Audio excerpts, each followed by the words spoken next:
Madam. Madam Ivan. Hi guys! Welcome back to my channel. For today, video nito sa bahay dahil liliniin natin ang mga aftermath ng uwan. Wala nang ulan, wala nang thank you Lord. Maganda ng panahon, so wawalik-walik lang tayo. Start ako magwalik-walik. Habang isasalang natin ang mga kortina ni Aye. Yung lababang kortina, kasi hindi ko pa nalabahan. Kasi nakaraan, ginabi na ako. So ngayon na lang, para magamit na, para makabit na, pagpapalitin pala namin. Kasi yung nataas na kortina, pambaba talaga yan. So yeah. Medyo magiging busy tayo today dahil dami natin gagawin ulit. Malamang, lagi naman tayo busy. Para pantay lang, nag-e-enjoy, naglalaba, naglilinis, enjoy ulit, diba? Para balance ang life. A few moments later. So ay mga kawanger, ginabi na tayo dito sa bahay dahil nabisi ako maglaba. And medyo umaba yung pakiramdam ko kanina, kaya habang nakasalang yung mga labahan, nalaba ko na by the way yung mga kortina, pero hindi pa ako tapos lahat-lahat kasi may mga nasira pang mga damit. Ayan, so, nagpahinga muna ako habang nakasalang yung kasi ang bigat ng minom na ako ng bioflow. Kasi naulanan din ako nakaraan ng bagyo. Kahapon ba yun? Basta yung mga bagyo, naulanan kasi ako. So parang bakit nalalamunan ko ngayon. Pero we're all good. Nagpamassage na rin ako para mawala yung ng katawan ko. And yeah, kung nakita niya dito sa pinasok ko na tong lamesa kasi may mga time, may mga araw na gusto ko rin talagang mapag-isa. So, pumupunta talaga ako dito para magmuni-muni or, magsulat. Actually, nilabas ko yung mga old notebook ko. Itong notebook ko, guys, ay regalo to ni Martelli. Dati pa. So, may mga nakasulat ako dyan na hindi talaga ko nangitim tuloy yung parang ang dumi tuloy ng ko. At ito naman ay nabili ko to sa Thailand. Together with this pencil na color black. Ito yung ko. So, alam niyo naman na mahilig talaga ako magsulat. And, as a matter of fact, itong novel na to, ang novel na to ay ako mismo ang nagsulat nito. Ito yung pen name ko. Under ako ng Present Heart dati. And then, isa sa mga favorite author ko talaga ay si Ina Molina. Kaya lang ang hirap hindi ko gagayahin, pero sobrang na-amaze ako sa way of writing niya. Ang galing-galing nito ni Ina, although hindi nagka-active. And then, meron din akong Rotan, si Camila, Martha Cecilia. Yan ang mga favorite authors ko actually. So, wala na, nakakamilos magsulat. And meron din ako dito ang isang Trip to Quiapo, a Script Writing Manual by Eric Lee. Eric Lee ang parang ino-consider na haligi ng mga writers dito sa Pilipinas. So, binili ko to. Ay, may pera ko pala. Perfect. May 150. Pagdili ng gamot. So, meron tong autograph ni Eric Lee. Alam niyo ba, trivia lang. Lagi ko tong kwento actually. Lagi ko tong kwento kapag may nainuman ako bago or bago ako kilala. Once in my life, naging writer din kasi talaga ako. Pagod ka na ba? Once in my life, naging writer talaga ako. Yun ang unang bumuhay sa akin nung mga after college. Sabi ko kasi gusto ko na magka-diploma. Ayoko mag-work talaga yung corporate Kaya ginawa ko, nagsulat ako sa Present Heart actually. 4 na beses akong na-reject. Tapos nung pang-5 na, sabi ko pag hindi pa rin talaga ako na-accept, ayoko na. Hindi na ako magsusulat ulit. And then, timing, sa pang-5 pasok ko, hindi ako na-reject. For revision lang, inulit ko hanggang sa natanggap ako. Natanggap yung novel ko. Hindi ito yung una eh. Pangalawang novel ko to sa Present Heart. Ang pinakauna kong title ay Bukas na lang kita mamahalin. Tapos, after kong makadalawang libro, nagpapalin ako sa Lifebook kasi mukha akong pera that time. Wala naman akong kontrata, open naman ako for everyone. Yung mga na-reject kong kwento, pinasa ko sa ibang publishing company. Hanggang sa kinuha ako ng Viva para mag-sign ng 5-year contract. So, 5 taon ako naging sa Viva at doon ko nakilala si Mark Lloyd. Kasi, although si Mark Lloyd ay hindi naging contract writer ng talaga, ng Viva. Naging lang ka, parang freelancer. So, nagkakilala kami sa isang book signing event. So, kami yung roommate. At hindi ko pa kakilala that time magkado. Ang nagulat lang ako, sobrang sikat niya. Sino ba sa? Ano yan?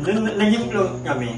And speaking of Eric Lee, alam niyo ba guys, one time, nagpa-audition ka, almost 4,000 kami na nag-audition that time. Naghahanap ka ng mga bagong writer na ititrain para mag-ulat for movie, for series, mga ganyan. So, ang dami nag-apply. Sobrang daming nag-audition. Parang ako, pang ano na ako nila, pang 4,000 plus na ako. So, medyo maharami lang yung tao. Ang pinaka-ticket ng mga nakasabayan kong mag-audition that time, si Bella Padilla at si Mel Ocampo. Dito ako nakapila, parang nandun si Mel, nandun si Bella. Walang artista. Lahat ng mga nakapila talaga. And yun nga lang, alam mo yung mga ganito, ang unang batihan kapag dahil sobrang dami ng nag-audition, ang unang batihan yan, handwriting. Kasi mag-uulat kayo gagawa kayo ng kwento. Magaling ako mag-ulat. Medyo maganda yung pen manuscript. Kasi sabi ko, pasok ako sa first round. Tapos, nung interview na, ang nag-interview sa akin ay si Direk Joyce Bernal. Si Direk Joyce Bernal ang nag-interview sa amin. Parang 7 kami. During interview talaga, madaldal talaga ako kapag off-cam, kapag walang camera, kapag walang vlog. Kabaliktaran kami ni Aye actually. Si Aye naman, madaldal ka kapag may camera or may vlog. Tapos sa personal, medyo tahimik na. Medyo tahimik naman si Aye. Ako naman, baliktad ako yung taga-entertain, taga-tika, bangkero, mga ganyan. So yeah. After that, ang kukunin lang ni Erwin Ili ay, parang 170 or 150. Kasama talaga ako sa pumata. Nakapasa ako na in-email na ako nun kung anong araw yung schedule ko. Kasi 10 days sa workshop sa bahay mismo ni Erwin.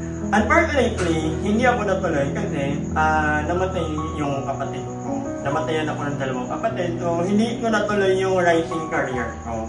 Actually, nag-meet din kami ni Direk Joyce Bernal dati sa Mega Mall. At naghahanap niya ng 2 writer na ititrain niya para maging parang tagasunod ng yapak niya. Ang kasama ko doon, si Direk Dwayne Baltagar. Sobrang sikat ni Direk Dwayne Baltagar nila. So, hi Ate Dwayne, I miss you. Wala lang, naalala ko lang yung mga writing skills. And bala kong bumalik. Kaya din talaga na, anyway, hanggang December pa naman ang contract ko dito. So, in 2 months time, may time pa tayo para mag-ulat at bumalik sa ating first love. Dahil first love ko talaga ang writing. So, alam niyo naman yan. So, anyway, mamaya na lang ulit. Nakikita ba kayo sa ayaw magpakita nung cameraman ko. So, ayan, ito na yung cortina o kwarto ni Aye. Actually, kasi, ibabalik ni Aye yung pwesto ng cortina. Ito lang ang kwarto niya talaga. Kasi nga naman, kapag umaga, yung maliwanag. So, kailangan ito mismo. Konti na lang ang labahan ko. Bukas na ulit. Parang tomorrow na lang dahil kailangan na nating bumalik doon dahil nandoon ang laptop ko. Sabi nga nila, tita, inuunti-unti ko na daw ang mga gamit ko. Tita, hanggang makikita mo itong mga upuan ko, hindi ko iiwanan mga apartment muna, ha? And gusto ko mag-thank you kay Ate Karina. Ate Karina, sobrang laguna ng iyong mga insulin plan. Pero hindi na ako nakakain ulit.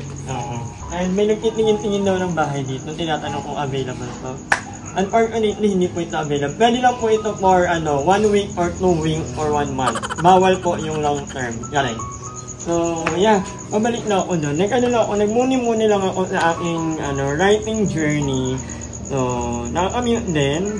And of course, na-meet ko si Mark Lloyd. Ito yung namin. Ito yung aired dream namin, aired passion namin. Yung magtutulat talaga. Hopefully, i-air ko na lang sa inyo.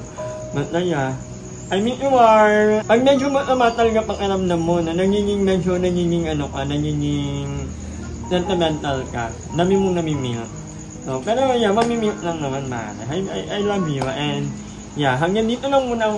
Guys, I'm sorry, medyo upload ko. Babawi ako sa mga susunod na araw. Andun na sila, dumating kanina si Emma, ay si Mama Emma, si Darla, si Joven, and siya din. So, yeah, masaya na naman ang ating mga vlog dahil kompleto ang mga impacta. So, uuwi ako doon, din ako mag-edit, magpapahinga na ako doon. Okay rin magpahinga na may kasama kasi pag hirap ang umilo, diba? So, at least doon may mapapakiusapan ako. But anyway, mag-iingat kayo palagi guys. Maraming salamat sa mga patuloy na nag-comment, nag-suggest na mga pwedeng gawin. So, thank you so much. Sobrang na-appreciate namin kayo. But anyway, hanggang dito lang muna ang vlog nito. Maraming salamat and I will see you tomorrow. Hi! Maraming salamat sa panonood ng video na to. At kung natuwa ka, please don't forget to like and share this video. Mag-subscribe na rin kayo para bongga na. Yun lang.